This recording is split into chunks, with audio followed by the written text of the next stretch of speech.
시편 119편 161절에서 176절입니다. 시편 119편 마지막 11번째 시간입니다. 시편 말씀을 보면서 모든 상황, 모든 기도, 모든 그의 노래, 거기에 항상 하나님의 말씀이 거기에 있었다.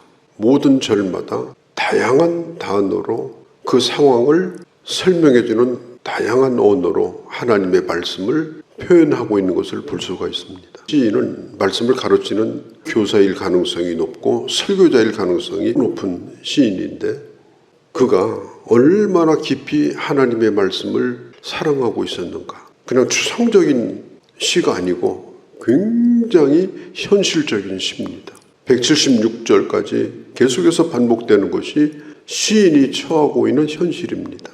하나님의 말씀은 저 산속에서 묵상하거나 혼자 골방에서 보고 끝나는 말씀이 아니고 대단히 현실적인 현장을 가지고 있는 말씀입니다. 그 현장이 내가 오늘 처하고 있는 상황이 하나님의 말씀으로 풀 수 없다면, 하나님의 말씀으로 그 상황을 해석해낼 수 없다면 그것은 결론적으로 답이 없는 겁니다. 지금 답이 없는 삶을 살고 있고 답이 없는 신앙생활을 하고 있는 것입니다. 생활 따로 말씀 따로가 있는 게 아닙니다. 나의 생활을 하나님의 말씀으로 조명해야 되고 해석해야 되고, 특별히 이 시인은 그 고난의 의미를 말씀으로 풀어나가고 있는 걸 볼 수가 있습니다. 오늘 마지막 줄에도 보면 주님, 저는 길 잃어버린 양입니다. 저는 지금도 주님의 음성이 절실하게 필요합니다. 한나절이 아닙니다. 저 골짜기를 지나가는데 한순간 그 음성을 놓쳐도 제 인생은 끝납니다. 이게 바로 시편 119편의 결론이에요. 하나님의 말씀을 붙들고 산다고 하는 것은 믿는 대로 될지어다 그러면서 허황된 승리주의, 보장도 안 되는 긍정주의, 성경 구절을 이용해서 그런 것을 외치면서 큰 소리 치는 것이 절대 이것은 건강한 신앙이 아닙니다. 161절 고관들이 거짓으로, 이 말은 무고하게 이런 뜻이에요. 무고하게 지금 저를 핍박합니다. 그러나 저는 주님의 말씀만 경외합니다. 경외한다는 말은 두려워한다는 말이에요. 권력을 가진 사람들의 말을 두려워하는 것이 아니고 하나님이 내게 주신 말씀을 두려워합니다. 이 말은 하나님을 두려워한다는 뜻입니다. 여전히 핍박하는 사람은 핍박합니다. 상황도 그대로 달라지지 않고 있습니다. 그렇지만 여전히 그 상황을 두려워하지 않아요. 하나님의 약속이 있기 때문에, 그리고 그 약속대로 지키시는 그 하나님을 바라보기 때문에 우리도 한번 우리 자신을 봐야 됩니다. 나는 뭘 두려워하고 있는가? 하나님의 말씀을 두려워하는가? 아니면 사람의 말을 두려워하는가? 사람의 말을 중요하게 생각하는가? 아니면 하나님의 말씀을 더 중히 여기는가? 예수님의 말씀처럼 네가 하나님의 말씀을 전하다가 핍박을 받을 때 육신만 멸하는 자를 두려워하지 말고 영혼과 육신을 멸할 수 있는 하나님을 두려워해라. 그게 말씀 앞에서 살아가는 하나님의 사람의 자세다. 이렇게 제자들에게 주님이 가르쳐 주셨습니다. 162절 사람이 많은 탈취물을 얻은 것처럼, 여기서 탈취물은 전리품입니다. 나는 주의 말씀을 즐거워하나이다. 예전에 군인들은요, 월급이 없었어요. 월급이 뭐냐? 전쟁을 해서 전리품을 얻는 겁니다. 그것도 전쟁 나가면 길게는 5년, 10년도 걸려요. 집에 못 돌아가요. 전쟁을 했는데 아무런 전리품도 없이 몸만 망가지고 이렇게 된다면 그야말로 낭패입니다. 군인들에게 큰 기쁨은 뜻밖의 전리품을 얻어가지고 나누는 것.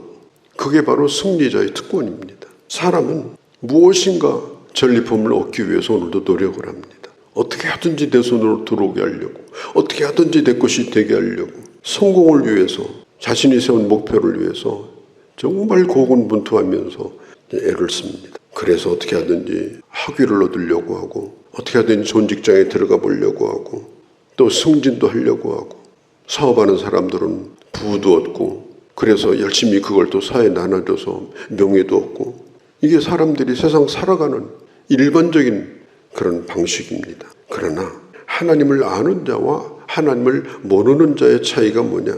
하나님을 중심으로 사는 사람은 하나님의 말씀을 깨닫는 게 제일 즐겁습니다. 누구든지 치열하게 이 세상을 살아요. 그런 모든 일들을 해나가는 데 있어서 하나님의 말씀으로 그 모든 걸 풀어나가는 것, 그것이 명예와 물질과 성공이 주는 즐거움보다 훨씬 더 큰 전리품이다. 날마다 이걸 누리며 산다면 이것보다 큰 행복이 어디 있겠습니까? 뜻밖의 전리품을 얻는 거예요. 그야말로 하늘로부터 주어지는 하나님이 내게 하사하시는 보석 같은 그런 말씀들을 내가 매일마다 받고 매일마다 누리고, 그리고 그 말씀을 묵상하면서 하루 종일 어루만지면서 신앙생활을 하는 것만큼 좋은 신앙생활이 어디 있는가? 시인도 설교자일 가능성이 높은데 무슨 총회장을 했다 그런 감투가 무슨 의미가 있습니까? 큰 교회를 했다, 그게 무슨 의미가 있습니까?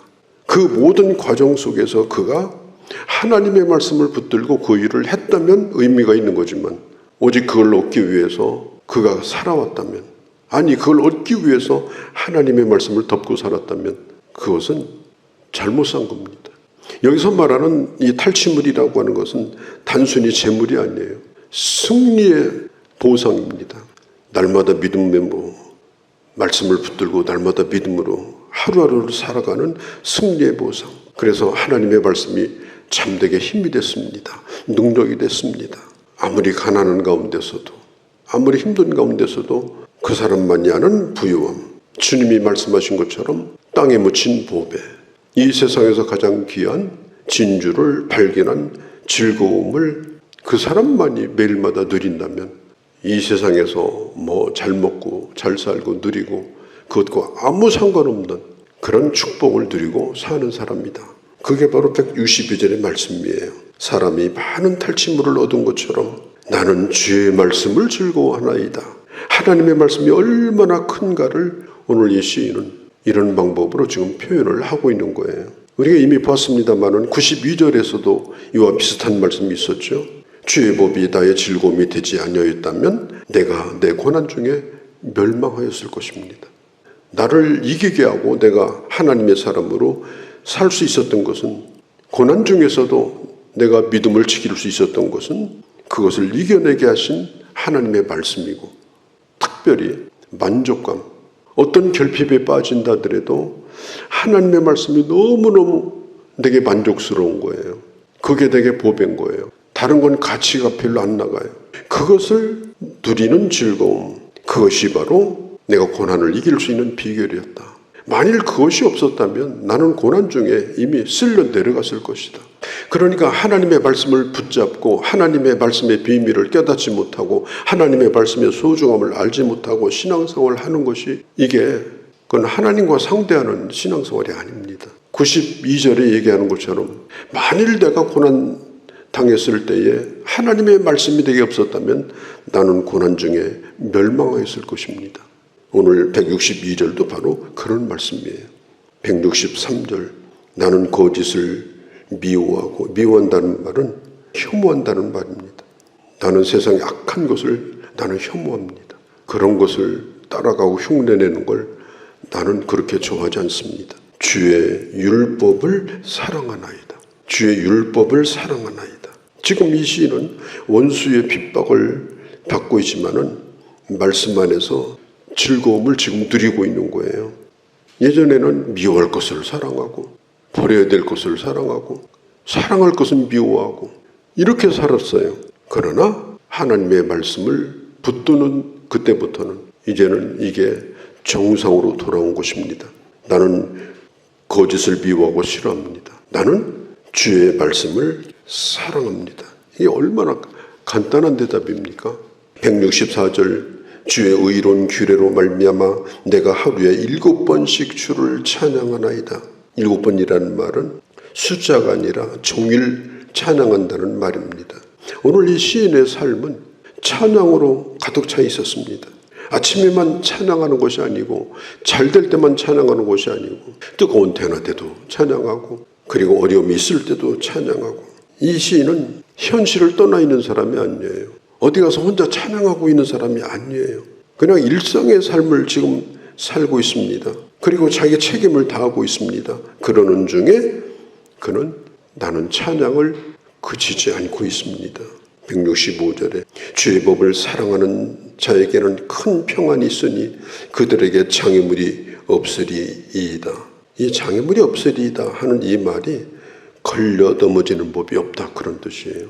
우리가 하나님의 말씀을 절대 진리로 믿고 그 말씀을 붙들고 살게 되면 우리에게 평안이 옵니다. 왜 평안이 오느냐? 걸릴 것이 없어요.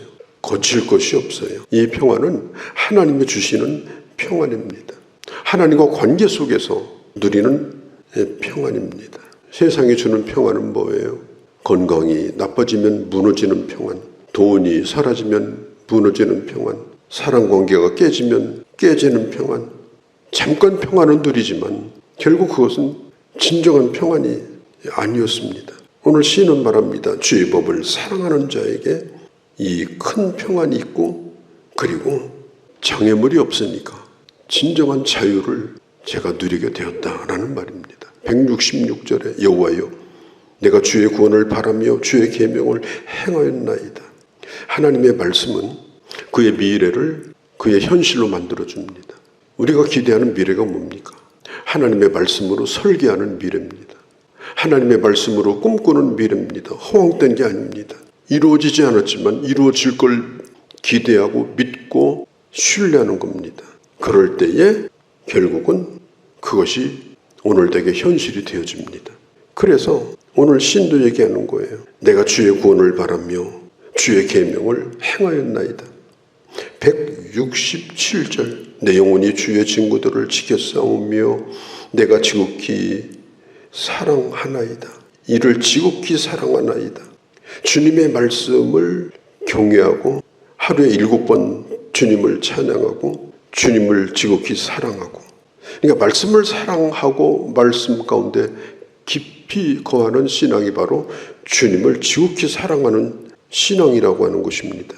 168절 내가 주의 법도들과 증거들을 지켰사오니 나의 행위가, 여기 행위라는 말은 길이에요. 길. 하나님의 말씀의 법도를 따라가니 그것이 바로 내 길이 되었고 내 눈앞에 있었다는 말이에요. 내 행위가 주 앞에 있나이다. 이 주 앞에 있다는 이 말도 내가 지금 길을 가고 있는데 주님이 그것을 지금 보고 계신다. 우리가 뭐 잘 쓰는 말로 그걸 코람데오라고 말합니다. 하나님 앞에서라는 뜻이에요. 우리는 그 길을 하나님과 함께 하나님 앞에서 그 길을 걸어갑니다. 가장 안전한 길입니다. 169절에 여호와여 나의 부르짖음이 주의 앞에 이르게 하시고 주의 말씀대로 나를 깨닫게 하소서. 내가 드리는 기도가 주님 앞에 상달되고 주의 말씀대로 깨닫게 해달라. 헛된 기도도 없고 헛된 말도 없습니다. 이 시인은 하나님 앞에 자기가 드리는 기도가 반드시 하나님이 들으신다. 하나님의 보호자에 이른다. 여기 보면은 169절 중간에 주 앞에 이르게 하시고, 기도의 손이 얼마나 기냐. 하나님에게 이르는 긴 팔을 가지고 있습니다. 인간의 팔은 뻗어봐야 그냥 한치 눈앞입니다. 그런데 기도에서는 뻗는 순간 하늘에 이릅니다. 그래서 기도의 손을 우리는 들어야 됩니다. 어떻게 하든지 무슨 일을 만나든지 죽더라도 기도의 손을 들어야 됩니다. 그러면 그 순간 그 기도의 손이 하나님의 보호자에 이르고 하나님께서 친히 그 기도를 응답하여 주십니다. 성도의 가는 길이라고 하는 건 힘들고 어려운 일만 있는 것이 아닙니다. 그냥 마냥 평안한 것도 또한 아닙니다. 철저히 현실입니다. 시인은 이 긴 시를 현실 속에서 한 기도고 찬양이지 어디 들어가서 머리 굴려가지고 지은 시가 아닙니다. 특별히 그가 어려울 때에 하나님을 향하여 손을 펼쳐서 내가 기도했다. 주의 말씀대로 나를 깨닫게 하소서. 이 말은 이 말씀이 나를 변화시키고 이 말씀을 따라 내가 살 수 있는 데 이르기까지 그렇게 말씀을 깨닫게 해달라 하는 것입니다. 170절에 나의 간구가 주 앞에 이르게 하시고, 이르게 한다는 말이 상달된다는 말이에요. 주의 말씀대로 나를 건지소서. 그 그는 여전히 주님의 구원이 필요하고 주님의 도우심이 필요한 상황입니다. 그가 의지하는 건 뭐예요? 약속의 말씀이에요. 그 약속의 말씀대로 구원해달라 하는 겁니다. 171절에 주께서 율례를 내게 가르치심으로 내 입술이 주를 찬양하리이다. 시인은 다시 주님을 또 찬양합니다. 하나님께서 그에게 찬양을 주시는 겁니다. 존 뉴튼, 이 사람은 나 같은 죄인 살리신 찬양을 지은 사람입니다. 그는 늘 이런 말을 했답니다. 마땅히 되어야 할 사람도 저는 되지 못했습니다. 내가 되기를 원하던 사람도 되지 못했습니다. 내가 소망했던 사람도 되지 못했습니다. 내가 그렇습니다. 그러나 하나님의 은혜로 말미암아 예전에 그 악한 사람은 제게 사라졌습니다. 이제는 더 이상 저는 노예상인이 아닙니다. 분명히 우리 그리스도인들에게는 연약함이 있습니다. 완전하지도 않습니다. 그러나 중요한 것은 옛날 사람은 아닙니다. 변화된 사람입니다. 오늘 시인도 그걸 말합니다. 주님이 내게 율례를 가르치심으로 지금도 나를 만들어 가시고 은혜를 베푸심으로 오늘도 제가 놀라운 주의 은혜를 제가 찬양합니다. 그런 말이에요. 172절에 주의 모든 계명이 의로움으로 내 혀가 주의 말씀을 노래하리이다. 하나님의 계명은 의롭습니다. 모든 문제에 만족한 해답을 말씀에서 분명하게 얻을 수가 있습니다. 말씀을 펼치는 자는 해답을 알게 하여 주십니다. 우리는 수만 가지의 결정을 내리고 살았고 지금도 그런 결정을 내려야 되는 상황에 있습니다. 내가 바르게 판단하고 하나님의 뜻을 바르게 알 수 있는 것은 하나님의 계명이 의로우시기 때문에 주님의 말씀을 따라 산 결과도 가장 좋은 결과다. 그래서 시인이 말하잖아요. 주의 말씀은 내 발의 등입니다. 내 길의 빛입니다. 비춰주시는 대로 바로 오늘 하루의 길만이라도 그렇게 저는 살기를 원합니다. 이런 은혜가 우리들 가운데 함께 하시기를 바랍니다. 175절에 내 영혼을 살게 하소서. 하나님 내 영혼을 살려주소서. 그리하시면 주를 찬양하겠나이다. 하나님의 규례로 나를 도와주소서. 살려주신다면 내가 할 일이 있습니다. 내가 주님을 찬송하는 겁니다. 때로는 내가 찬양하는 것인지 탄식하는 것인지 참 모를 때도 있어요. 내가 기도하는 건지 내가 걱정을 토하고 있는 건지 모를 때도 있어요. 내가 지금 웃고 있는 건지 울고 있는 건지 그것도 구분이 안 될 때도 많아요. 그러나 중요한 것은 뭐냐? 어떤 순간에도 우리는 하나님의 말씀을 붙들고 있는 것입니다. 그러면 그게 기도가 되는 거예요. 울면서도 주의 말씀 붙들고 있으면 그게 찬송이 되는 겁니다. 그래서 이 말씀 붙드는 것이 중요한 거예요. 176절 마지막 절입니다. 이런 양같이 내가 방황하오니 주의 종을 찾으소서. 내가 주의 계명을 잊지 아니함이니이다. 내가 지금 헤매고 있습니다. 우리가 찬송가 95장에 나와 있죠. 길도 없이 거친 넓은 들에서 갈 길 못 찾아 헤매며 이리저리로 헤매는 내 모양 내 원수가 조롱하도다. 그게 바로 오늘 우리의 현실이에요. 저는 95장 찬양 가운데 이 4절 찬양을 저는 정말 좋아합니다.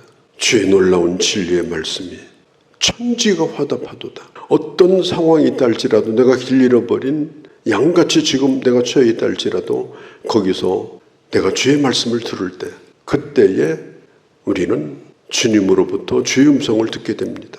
갈 길을 찾게 됩니다. 지금 이 신도 마찬가지예요. 이 악인에게 고난을 받고 있어요. 길 잃어버린 양 같아요. 하나님, 저는 말씀을 잃어버리지 않겠습니다. 시편 119편이 이렇게 끝납니다. 어쩌면 이 시인의 고백이 실패의 고백처럼 들리기도 합니다. 그러나 하나님의 은혜가 뭔지를 아는 사람의 고백입니다. 진정한 신자는 누구냐? 자기 연약함을 아는 사람입니다.